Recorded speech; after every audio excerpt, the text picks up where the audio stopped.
কারিগরি ত্রুটির কারণে দুটি বিদ্যুৎ কেন্দ্র বন্ধ হয়ে গেছে বলে জানিয়েছেন বিদ্যুৎ মন্ত্রী ইকবাল হাসান মাহমুদ টুকু। সংসদে ৩০০ বিধিতে এক বিবৃতিতে তিনি বলেন, এতে করে দেশে ৩০০ মেগাওয়াট বিদ্যুৎ ঘাটতি দেখা দিয়েছে। এ কারণে লোডশেডিং হচ্ছে জানিয়ে আগামী দুদিনের মধ্যে সংকট কেটে যাবে বলে জানান তিনি।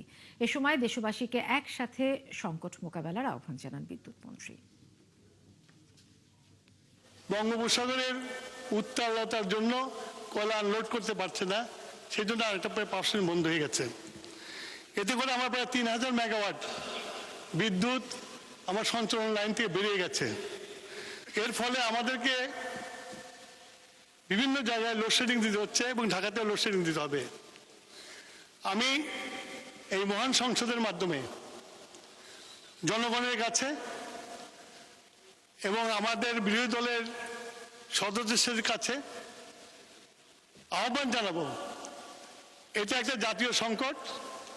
আসুন আমরা সবাই মিলে এই সংকটটা উত্তরণ করার জন্য ঐক্যবদ্ধভাবে চেষ্টা করি। আমি আশা করি আগামী 2 দিনের মধ্যে এই অবস্থার উন্নতি হবে।